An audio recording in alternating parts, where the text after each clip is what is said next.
Jadi penguin itu punya highway, dia punya jalan-jalan sendiri, dan mereka itu nggak takut manusia karena memang manusia itu bukan dianggap sebagai pembunuh.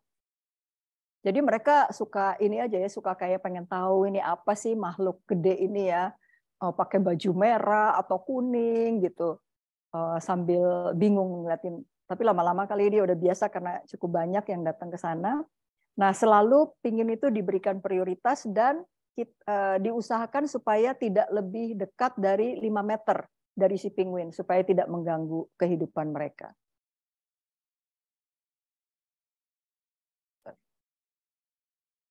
Nah, ini cerita tentang yang si Sony bilang dramatis ya. Sebenarnya karena cruise kami ke Antartika itu dimulai dari ini nih, Chili. Ya, Chili.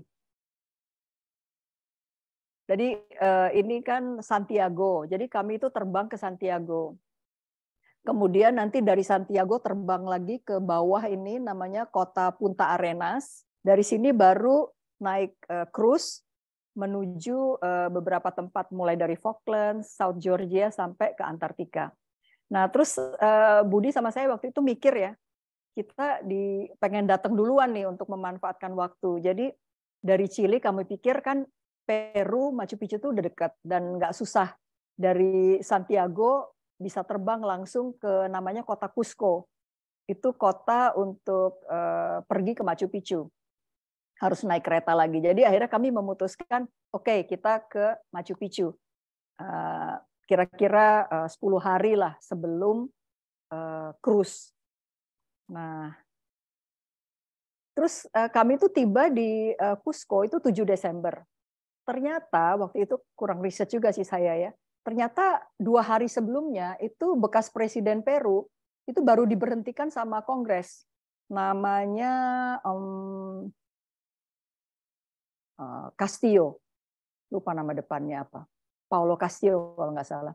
Jadi lagi banyak ini demo-demo gitu, demo-demo protes di Cusco. Biasalah bawa-bawa banner, teriak-teriak di jalan, kemudian mereka pergi ke depan katedral kayak di alun-alun utamanya kota Cusco untuk mendukung presidennya karena Cusco dan daerah-daerah pegunungan Andes nih di sini ya, pegunungan Andes itu merupakan basis kuatnya si bekas presiden. Presidennya ini dulunya katanya dia guru, orang dari desa di sana dan punya basis pengikut yang sangat kuat. Tapi waktu itu belum terlalu berbahaya, jadi kami masih bisa ke Machu Picchu, naik kereta, kemudian bis dulu, kemudian kereta, dan beli tiket buat 2 hari nih. Karena kalau sehari rasanya belum cukup tuh foto-fotonya. Udah ya pas nyampe ke sana tuh hujan, kemudian banyak kabut, tapi lumayan lah sudah menikmati sehari. Terus malam-malam nih, Budi itu biasanya jarang ya buka WA. Tapi entah kenapa tuh bisa malam itu dia ini buka WA dan ternyata tuh ada message dari si perusahaan kereta apinya namanya Inca Rail yang bilang bahwa karena demonya ini sudah meningkat menjadi kekerasan di berbagai tempat, kemudian ada pemblokiran jalan, kemudian rel kereta api dirusak, makanya malam itu juga mereka akan evakuasi penumpangnya. Tapi nggak semua penumpang yang baca WA aja gitu, karena itu udah hampir jam 11 ya. Kami baca sementara yang mau dievakuasi itu harus ada di stasiun jam 11 malam. Nah, untung hotel kami itu hotel kecil ya, nggak jauh, jadi bisa lari-lari aja udah packing karena cuma bawa backpack, kemudian langsung lari ke stasiun. Mana stasiunnya itu waktu itu lewat art market ya, pasar kayak pasar seni yang di barikade ditutupin pakai seng lah, pakai kayu. Anyway itu ceritanya seru lah. Akhirnya bisa didobrak dan nyampe juga di stasiun. Dan akhirnya kami dievakuasi ke ada satu kota kecil namanya Ollantaytambo, itu antara Machu Picchu dengan Cusco. Tadinya si perusahaan kereta apinya hanya akan membawa kami ke Ollantaytambo, tapi karena melihat perkembangan situasi, mereka khawatir juga kami nggak bisa keluar dari Ollantaytambo. Akhirnya mereka berikan layanan naik bis, naik van gratis sampai ke Cusco tengah malam. Bayangin aja, menyeramkan juga tuh. Tapi sebelum naik bus itu ternyata pas nyampe di dekat stasiunnya Ollantaytambo, nggak bisa, keretanya nggak bisa masuk karena rupanya rel kereta api udah diblokir. Terus kami turun ya, padahal lumayan nggak ada tangga gitu, jadi lumayan loncat dari si kereta tuh lumayan tinggi juga sih. Dan jalan digelap gitu di sepanjang rel, ada polisi-polisi yang ngawal, dan bener tuh di depan si gerbong, ada satu gerbong di depan gerbong kami, itu si pendemo itu lagi nyanyi-nyanyi, pasang api unggun gitu. Mereka sih cuek aja, tapi kereta jadi nggak bisa masuk. Nah, akhirnya kami tiba, dicarikan hotel karena nyampe di Cusco itu jam 3 pagi. Si perusahaan kereta api ini benar-benar servisnya hebat banget ya. Mereka bantu carikan hotel, karena kami pasti nggak bisa lah booking hotel sendiri pagi-pagi gitu. Jadi si pihak hotelnya udah menunggu dan kami bisa check-in. Nah, kemudian demonya itu benar ya, tambah menyebar, dan akhirnya Cusco menyatakan keadaan darurat selama 3 bulan. Bandaranya ditutup, nggak ada penerbangan, penerbangan kami di-cancel yang untuk kembali ke Santiago. Jadi terpaksa nih, selama 5 hari kami terjebak di hotel. Untung hotelnya tuh cukup bagus, maksudnya kamarnya cukup besar, ada balkonnya, dari situ kami bisa nonton demo dengan asik. Tapi toko, restoran pada tutup, mereka buka tutup gitu. Jadi cuman ada pintu kecil yang dibuka, pas pendemo udah dekat sekitar situ mereka buru-buru tutup. Karena rupanya ada terjadi bakar-bakaran juga. Jadi hampir selama 5 hari itu kami makannya namanya empanada. Itu makanan khas, kayak pastelnya gede gitu di makanan Peru ya. Yang isinya sayuran, daging, segala. Jadi ya lumayan lah. Makan pisang sama minum aqua. Untung hotelnya ada breakfast, jadi kita nggak sampai kelaparan. Nah, terus benar-benar udah putus asa rasanya, karena itu cruise-nya itu udah akan mulai. Sementara kami masih stuck di Cusco. Budi itu dari pagi sampai malam di depan komputer ya, cari-cari online booking, nggak bisa terus. Tapi somehow ya, kayak saya tuh merasa kayak ada mujizat gitu. Pas sehari sebelum hari cruise, itu bandaranya dibuka, tetapi kita masih nggak dapat tiket, tapi pada udah malam nih, baru Budi tuh sampai kayak nggak mau bilang gitu, karena dia ya takut nanti pas udah ada nggak bisa bayar gitu. Somehow ya kayak apa sih, kayak otorisasi kartu kredit dan sebagainya. Tapi akhirnya kami bisa keluar juga. Jadi ya gitulah, akhirnya bisa keluar sampai di Lima, jadi bukan langsung ke Santiago, terbang ke Lima. Di Lima, untung aja masih dapat, kita beli tiket lagi untuk ke Santiago, masih dapat 2 kursi terakhir, itu juga kayak mujizat rasanya. Dan akhirnya kami sampai di Santiago itu hampir jam 3 pagi. Padahal jam 5 pagi itu kan di Mandarin Hotel gitu. Jam 5 pagi si penumpang-penumpang ini akan dibawa dari Mandarin Hotel ke airport untuk terbang dari Lima menuju Santiago menuju kota yang paling selatan ini, namanya Punta Arenas, untuk ikut cruise. Jadi udah tadinya saya pikir aduh, udah berdoa aja ya Tuhan, biarlah yang terbaik yang terjadi, karena cruise-nya itu nggak bisa mereschedule karena kita dianggap no show. Padahal kan ini udah direncanakan lama dan ya begitulah, lumayan mahal juga gitu. Kalau sampai nggak jadi, ya benar-benar rasanya ya apa boleh buat gitu. Tapi akhirnya bisa jadi juga. Bersyukurlah. Oh ya, ada satu lagi.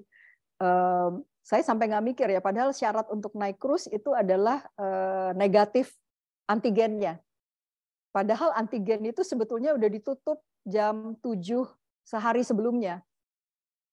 Tapi pas kami sampai itu masih bisa diadakan dan untung kami berdua negatif. Jadi tadinya udah nggak kepikir.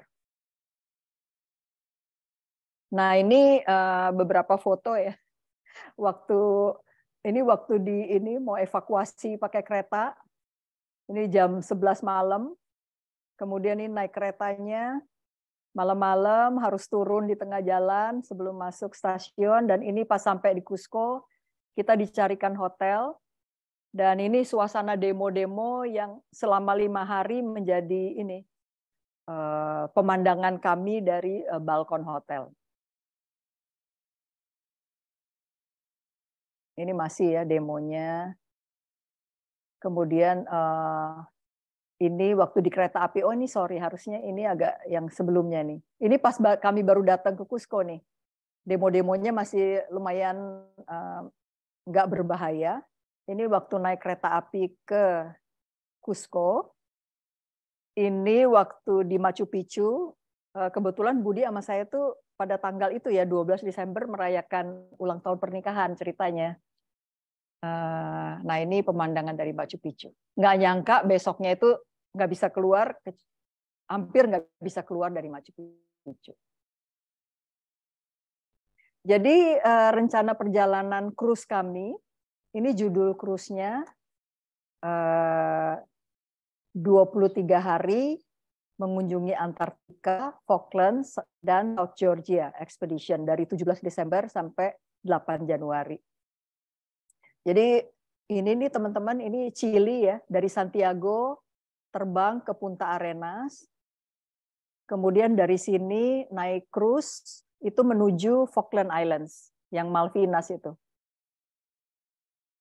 Di laut ini sehari, kemudian di Malvinas mendarat di beberapa tempat selama 4 hari ya. Sehari itu mendarat 2 kali.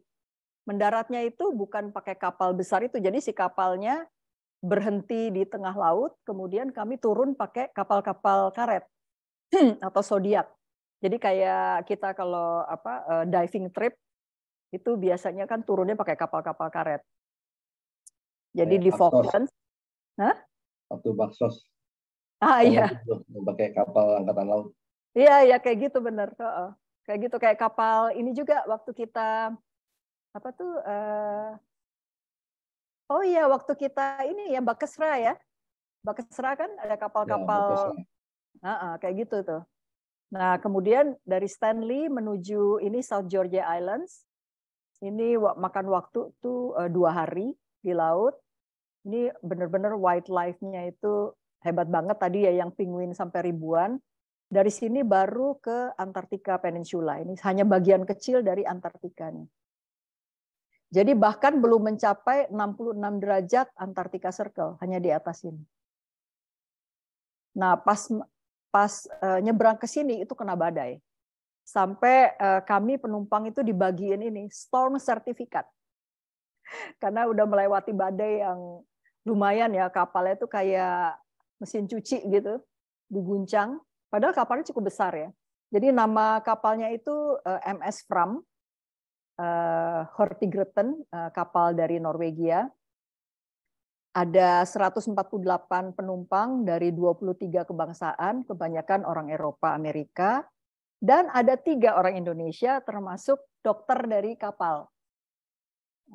Dia orang Indonesia, masih muda. Nah, kebanyakan dari pembicaraan kami, karena kalau kita makan itu di rotasi. Jadi kami setiap kali makan itu mejanya ganti-ganti, jadi bisa kenal penumpang yang lain ya. Rata-rata tuh memang mereka itu senang traveling ya, dan perginya itu ke tempat-tempat yang bahkan Budi dan saya banyak yang kami belum pergi gitu. Ke pelosok-pelosok, kayak di Indonesia itu waktu kami ketemu yang orang-orang dari Eropa itu, mereka bahkan di Papuanya itu sudah pergi ke tempat-tempat yang lebih terpencil dari yang kami sudah pergi. Nah, tapi orang-orangnya juga santai gitu modelnya. Dan perbandingan antara yang seumuran kita ya, atau bahkan yang lebih tua dengan yang kira-kira umurnya antara 30-40, itu banyakan yang oldies kayak kita. Sekitar 60%, yang mudaan itu bahkan lebih sedikit, 40-an%. Terus ada 98 kru dari 19 negara, kebanyakan orang Filipina, dan ada expedition team yang hebat banget. Jadi expedition team ini adalah tim yang membuat acara, kemudian menjadi guide, menemani kami pada waktu melakukan kegiatan-kegiatan adventures. Waktu itu kembali lagi ya, udara itu atau cuaca bervariasi, kadang-kadang bagus, tapi seringkali storm, dan rata-rata temperatur itu antara -2 sampai 2 derajat Celcius. Tapi dengan pakaian berlapis-lapis, nggak masalah. Kami di kapal itu dikasih jaket yang untuk penahan angin dan dingin, dan sepatu boots ya, mug boots untuk turun mendarat, karena seringnya mendarat itu di air. Jadi turun dari kapal karet itu kan pasti lewat ini, masuk ke air. Jadi South Georgia itu benar-benar paradise untuk satwa liar ya, terutama penguin. Jadi kalau teman-teman mau ke sana, kalau bisa itu jangan melewatkan ini nih, South Georgia Islands. Falklands juga bagus, tapi South Georgia lebih lagi.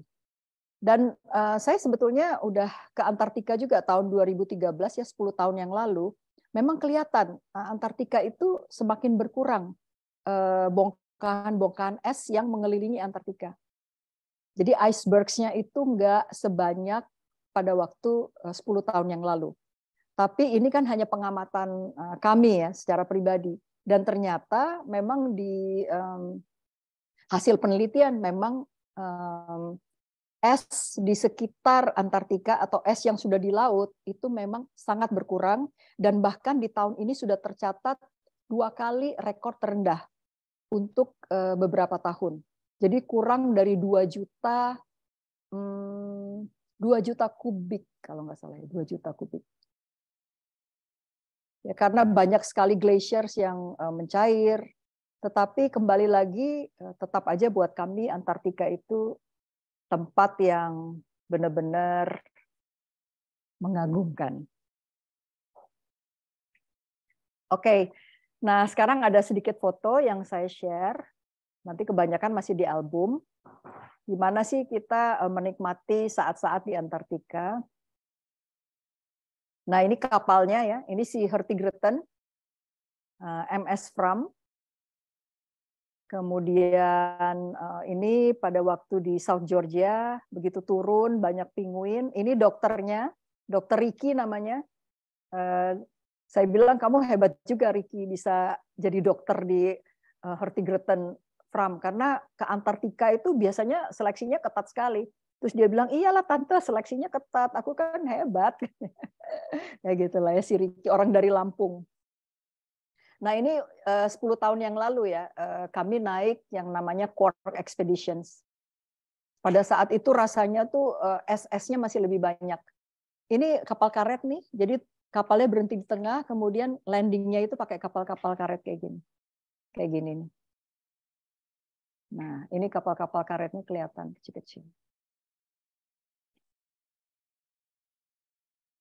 Airnya dingin nggak? Airnya sebetulnya nggak terlalu dingin ya, sekitar -2 derajat sih. Jadi nggak sampai gimana ya. Apalagi kan kalau pakai boots itu jadi nggak kerasa dingin. Saya hampir nggak merasa dingin, kecuali di satu tempat ada waktu itu karena anginnya kenceng banget ya. Angin kenceng, terus turun bukan salju ya, tapi esnya tuh yang kayak tajam-tajam gitu loh. Nah itu tuh rasanya yang sangat dingin tuh tangan terutama, walaupun udah pakai sarung tangan yang tebal, yang hangat juga, itu aja. Tapi yang lain-lain itu nggak terasa dingin banget. Silakan ya teman-teman kalau sambil mau nyela atau nanya. 10 tahun yang lalu itu bulan apa ya? Sama sih. Jadi Desember Januari juga.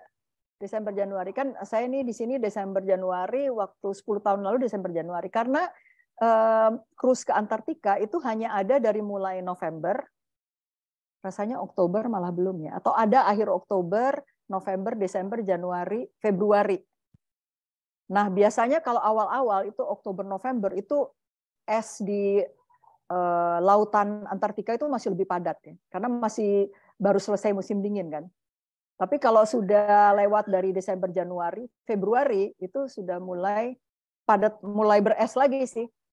Nah, yang paling hangat itu sebetulnya Desember, Januari. Itu ideal. Gitu, Aam. Apa kabar, Aam? Baik. Belum lagi belum serak cerita dikit. ini, Gip. Masih banyak tambahannya, Gap. Udah Jadi nih. Banyak yang nanya di itu nih di chat. Oh, Baik. sorry. Ini tinggal Jadi- ini aja slide-ku. Ya, Yoga. hikmahnya itu koper hilang, nggak cerita. Oh, iya. Aku udah cerita sama kamu ya, Yoga. Jadi itu koper ya. Itu bisa-bisanya selama ini Budi sama saya itu nggak pernah kehilangan koper. Jadi pas sampai di Santiago, kan kami itu dari Jakarta terbang ke Seoul, Korea ya, pakai Asiana. Nah, Asiana ini kerjasama dengan Air Canada. Jadi di transit di Seoul. Nah, terus waktu mau terbang ke Toronto, itu pesawat Air Canada-nya delay. Jadi pendek banget itu transit. Sampai dari Toronto ke Santiago, nyampe di airport di Santiago tuh koper nggak ada. Padahal kebayangkan ini mau pergi ke tempat yang dingin, termasuk Machu Picchu itu kan lumayan dingin ya. Nggak ada tuh koper. Akhirnya ya udahlah apa boleh buat. Emang tadinya juga kami rencananya waktu ke Machu Picchu itu hanya akan bawa backpack karena kan di kereta memang nggak bisa bawa koper gitu. Tapi kan jadi harus beli lagi di baju sedikit lah di sana. Untung outdoor store-nya tuh lumayan dan nggak terlalu mahal juga. Tapi akhirnya kalau tadinya kami rencananya tetap bawa koper itu ke Cusco, tapi nanti waktu naik kereta api dari Cusco ke Machu Picchu itu si koper tuh mau ditinggal gitu di hotel. Nah, anyway, nggak ketemu kopernya dan di track masih belum tahu di mana kopernya. Akhirnya setelah ini semua berlalu, Budi sama saya ngobrol, bagus juga ya kita ketinggalan koper itu. Karena kalau enggak, bayangin kita mesti buru-buru dan dalam kondisi yang menyeramkan harus meninggalkan Cusco, terbang ke Lima, itu gerek-gerek kopernya itu kan ribet banget. Dan taksi itu nggak bisa nurunin penumpang di dalam airport, harus di luar gitu, di luar kayak pagar yang lumayan jauh. Ya itu kembali lagi tuh kayak mujizat. Nah itu kan mujizat nomor 1, kami jadi lebih mudah untuk terbang dari Cusco ke Lima. Tapi mujizat berikutnya, itu sehari sebelumnya Budi itu dapat message dari si Air Canada bahwa kopernya udah ditemukan. Nah, terus dia komunikasi, tolong jangan dikirim ke rumah kopernya. Karena takutnya dibalikin ke Jakarta kan. Padahal kami perlu baju-baju untuk di Antartika. Jadi akhirnya si koper itu bisa ditaruh di hotel yang tadinya kami mau tinggal di Lima. Ada satu hotel kecil gitu. Dan akhirnya saya berhasil komunikasi sama orang di Mandarin Hotel yang dipakai sama si kapal ini. Untuk dia komunikasi dengan hotel kecil, bilangin bahwa kami akan ambil barang kopernya itu jam 3 pagi. Dan kenapa harus minta bantuan orang Mandarin? Karena dia nggak bisa, bahasa Inggrisnya tuh nggak ngerti gitu. Terus saya nggak ngerti bahasa Spanyol juga. Somehow ya, itu orang Mandarin tuh bagus banget servisnya. Jadi dia bilangin si hotelnya untuk siap.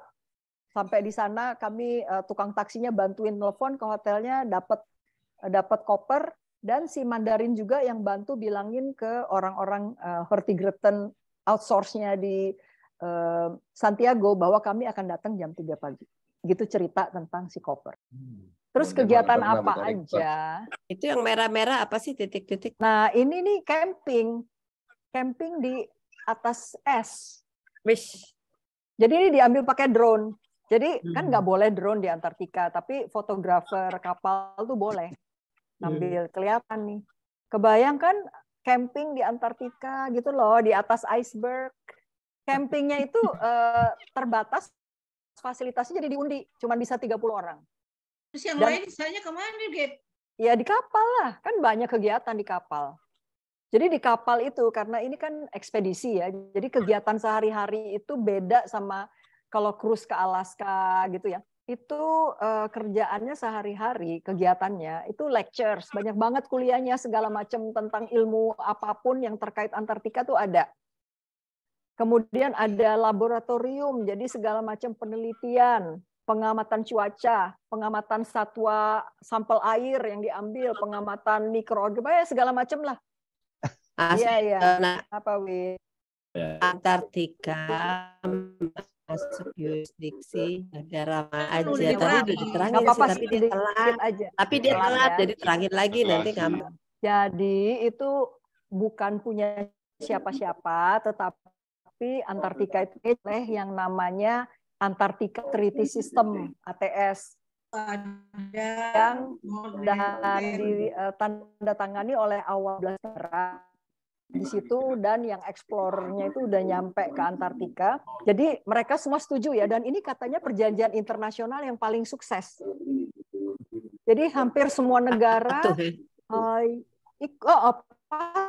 karena kalau mereka tuh sadar bahwa kalau sampai Antartika itu tidak di-manage dengan benar, itu bumi itu bisa sangat mengaruhi secara negatif. Banjir. Hanya untuk keperluan penelitian dan perdamaian.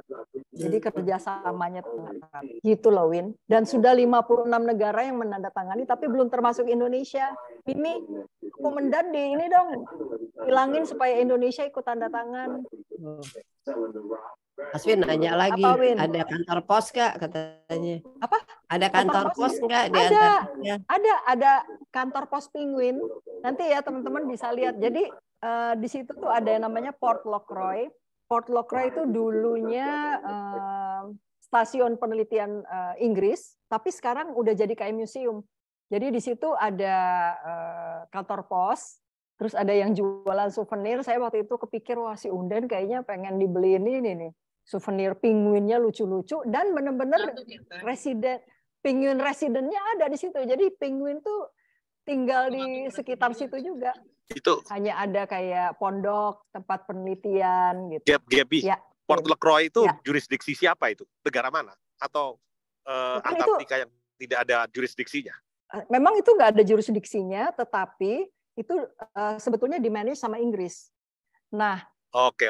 kan gini, Win, ada 7 negara sebetulnya yang mengklaim teritori di Antartika, termasuk Inggris, Norway gitu ya, Argentina, Chili dan sebagainya. Tapi klaim mereka itu tidak diakui secara bulat.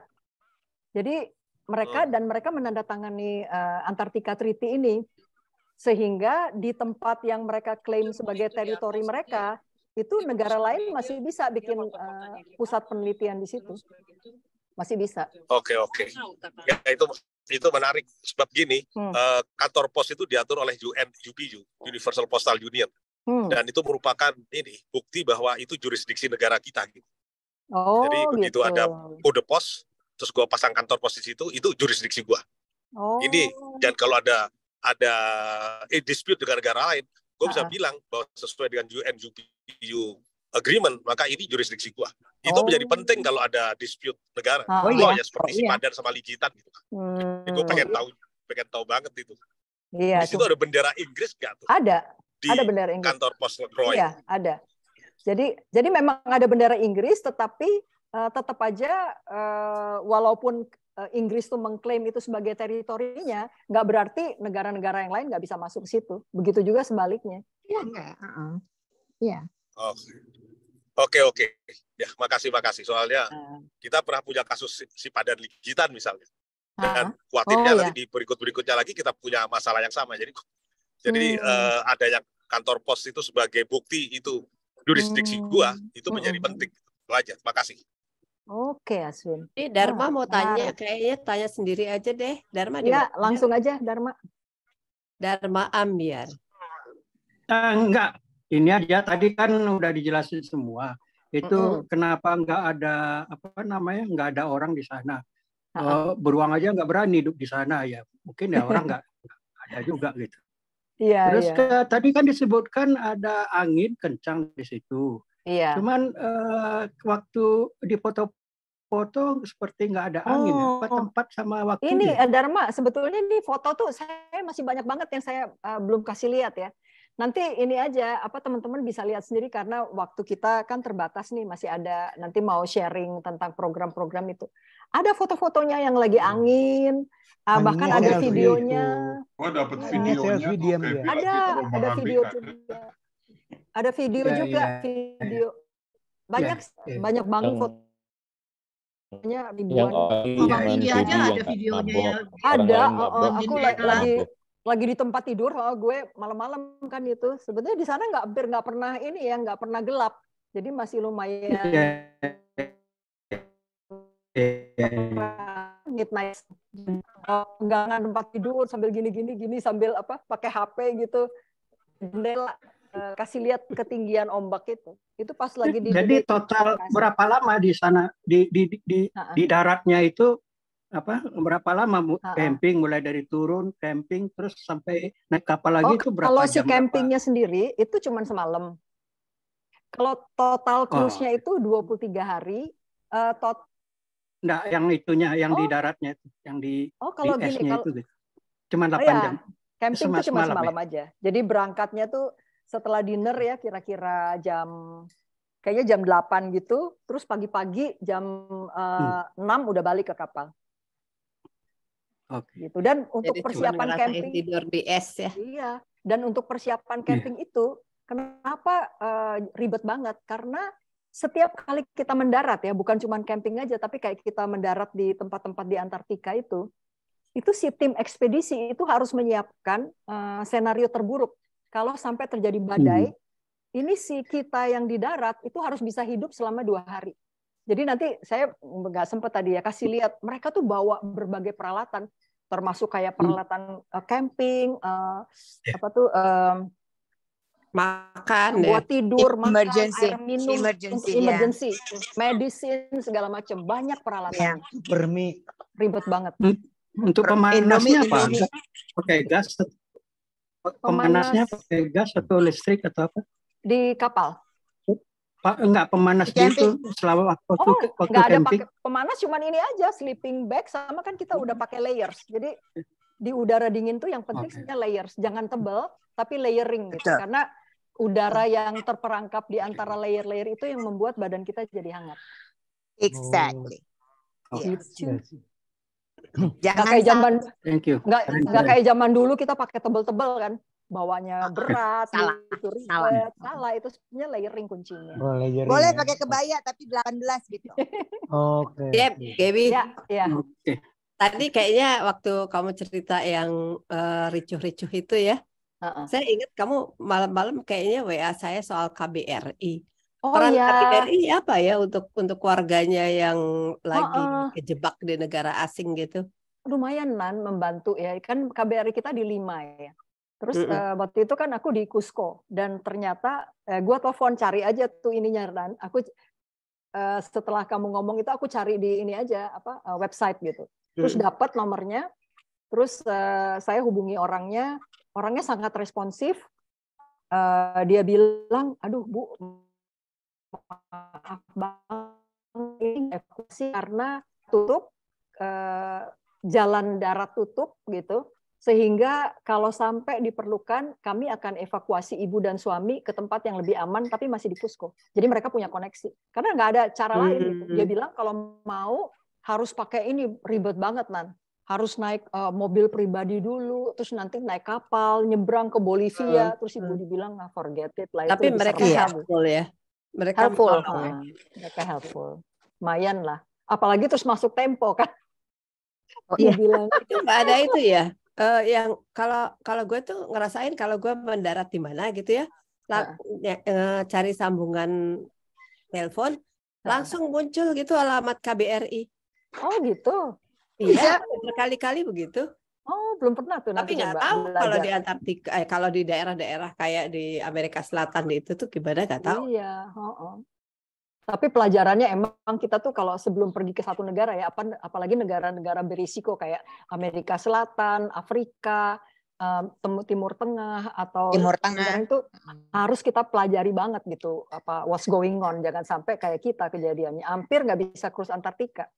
gara-gara dan bekal alamat KBRI ya lumayan kan bisa. Iya, harus tahu kedutaannya. Harus kedutaan kita kemana, di mana. Iya, benar. Itu muncul kalau kita pakai Telkomsel atau telepon Indonesia dan roamingnya diaktifin. Ya, iya.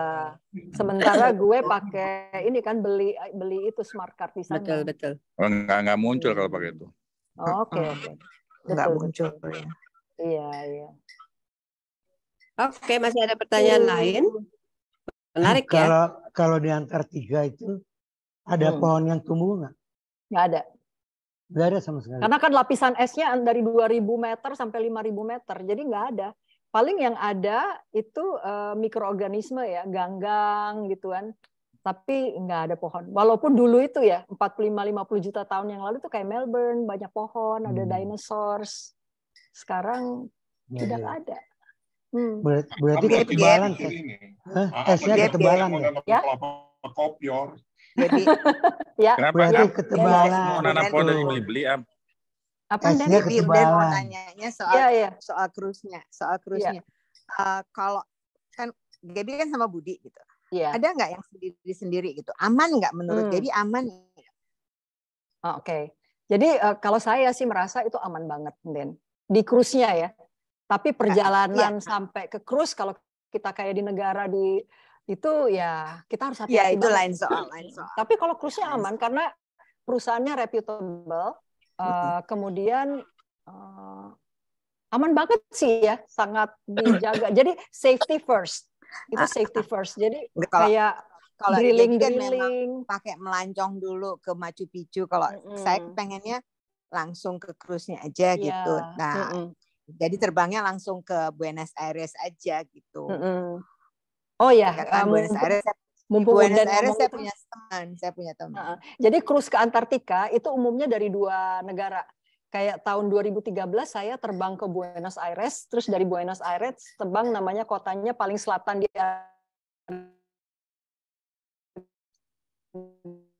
Argentina, Ushuaia. Lari, jadi nggak pakai ke Falklands, nggak pakai ke South Georgia. Jadi 11 hari itu termasuk 2 hari nyampe ke Antartika Peninsula, 5 hari di Antartika Peninsula, baliknya lagi 2 hari.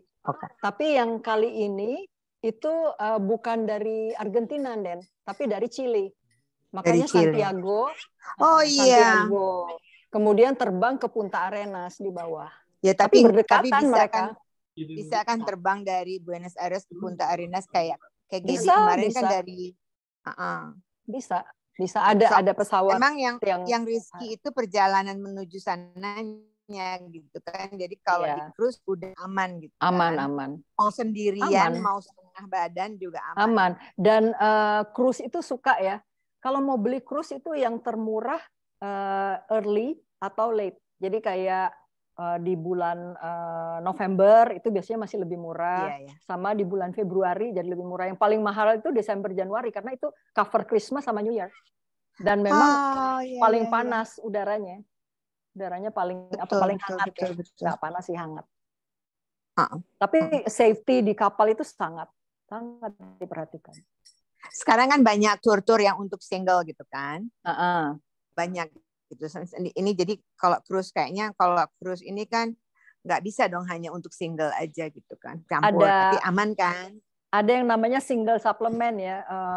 Jadi kalau kita mau di kamar sendiri kita bayar single supplement. Tapi kadang-kadang cruise itu memberikan ini sale gitu. Jadi single supplement nggak usah bayar. Jadi kamar yang tadinya buat 2 orang kita bisa tempatin sendiri tanpa biaya tambahan. Ihui. Thank you. Sama-sama. Gaby mau nanya ya, Gaby. Boleh nanya nggak? Iya. Ini lagi di Hawaii.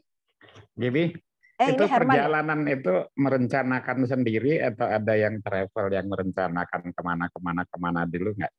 Sorry, ini Welly ya? Iya betul, Fante. Oh enggak, saya hampir nggak pernah pakai ini lagi ya. Pihak ketiga, kecuali waktu anak-anak kecil kami masih pakai tour, tapi kalau sekarang rencanain sendiri semuanya. Jadi booking langsung. Muter-muter kemana-mana dulu itu sendiri aja. Gitu sendiri. Hebat ya, udah nggak pernah pakai risetnya itu loh. Udah terbiasa soalnya. Makanya itu jadi ke tempat-tempat yang aneh-aneh gitu kan jadinya. Gitu. Jadi kalau kita mau pergi, kayaknya minta tolong Gaby bikinin rutenya. Boleh, nah itu makanya maksud gue itu. Udah? Oke. Makasih Gaby. Nanti kalau mau tanya-tanya lagi, kalau